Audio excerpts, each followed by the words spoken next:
Welcome to the space for transformational leaders to unleash their magic, see better client results, work lighter, and live source. Are you ready to stop controlling and start leading? I'm Darla Ledoux, founder of Sourced and author of Shift the Field, and let's break this down a little bit. I'm here with my trusty flip chart. For those who don't know, I love hosting transformational retreats, so I'm always at my flip chart. And I want to share a concept with you that I teach a lot, that when we can really integrate this, it makes a huge difference, and in particular when it comes to leading. So first I want to address if you think you're not a leader because you are doing one-on-one work with your clients and you think that's it. I want you to consider that in the work you're doing, you are actually leading your client to the outcome that they desire. So first of all, you're a leader even in your one-on-one work. But then if you want to reach more people, if you want to work lighter and not do all the things that are outside of your zone of genius, then you need a support team. And even if it may seem like you're giving tasks to do, you're actually going to have so much more fun and it'll be so much more effective if you're actually leading. The thing that gets in the way of most people's leadership, and I just want you to think about like delegating something to a team member, for example, is the idea of controlling. We're constantly in this place of wanting to control what happens in the future, and we do that based on strategies that we learned in the past. This is when we're in what I call default energy, right? So default energy is entirely based on strategies we used in the past to survive life and stay safe and get to this point.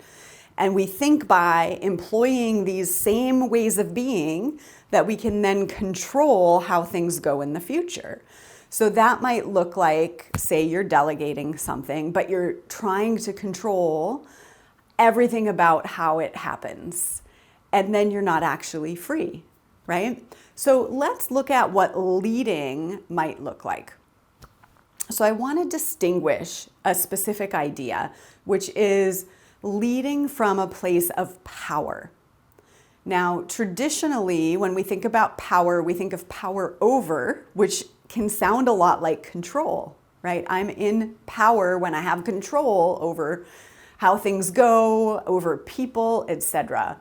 And I think, the last year and a half has really shown us that we're not in control, are we? We are not in control. So congratulations if you've allowed this last year and a half to influence you into becoming more what I call sourced, or in the present moment, trusting how you feel called to lead in the moment.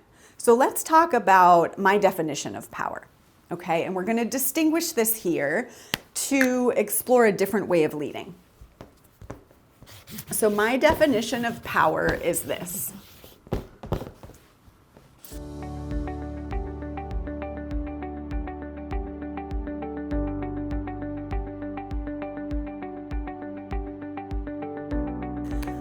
Speak your core truth and receive what comes. Now, I often say it as, be your authentic self, speak your core truth, and receive what comes.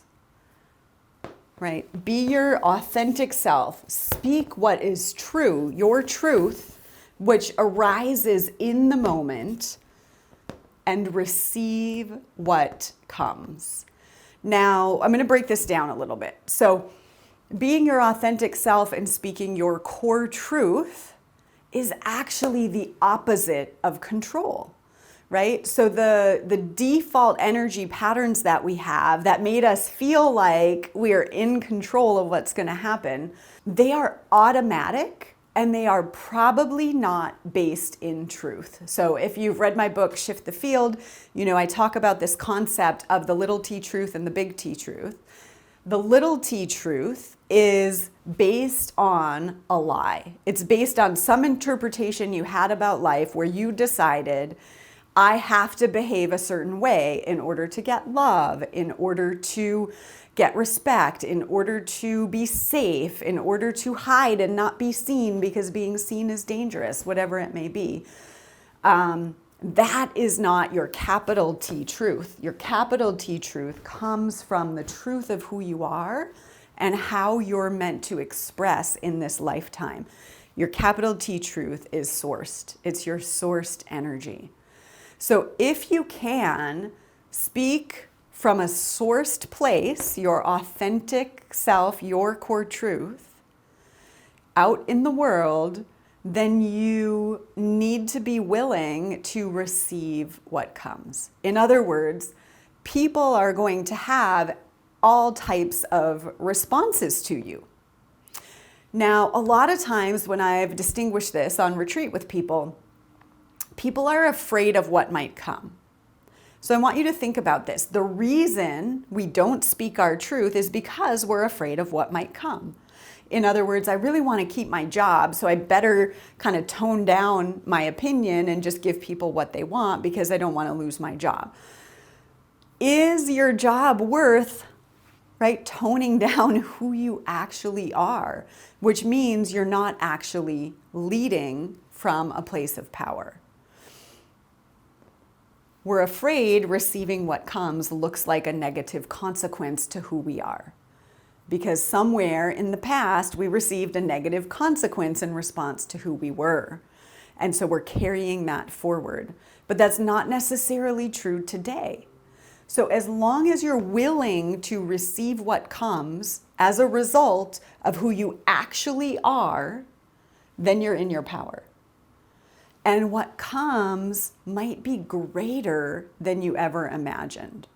So here's what I want you to understand is people feel, sense, and respond to the frequency of truth, of alignment. What you're saying, who you're being, and what you're doing are all synced up, right? So there's no disharmony present.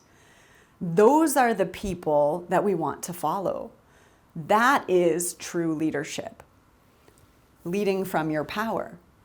When you are holding back on your truth to try to figure out how to maneuver to get a certain outcome, you're out of your power and now you're controlling and you're not leading.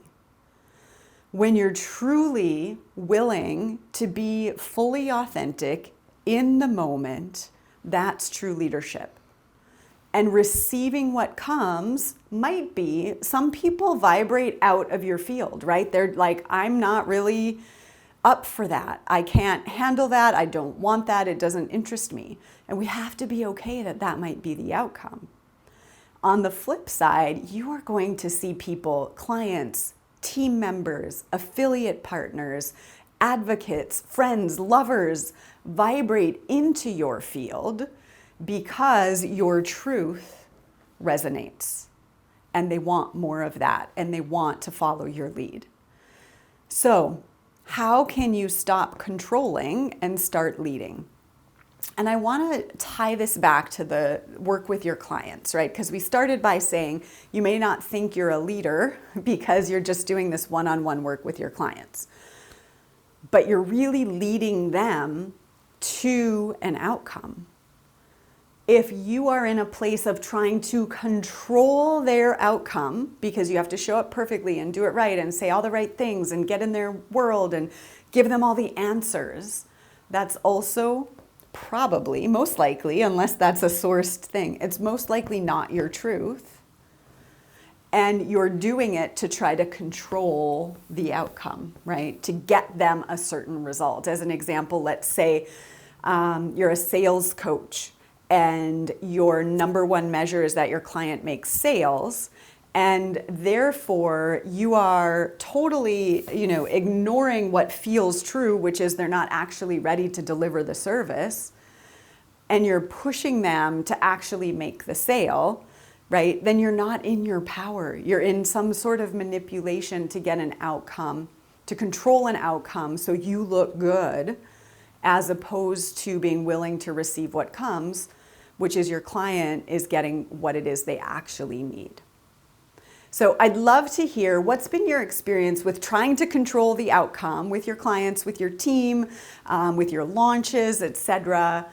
And what difference might it make if you instead stepped into your power?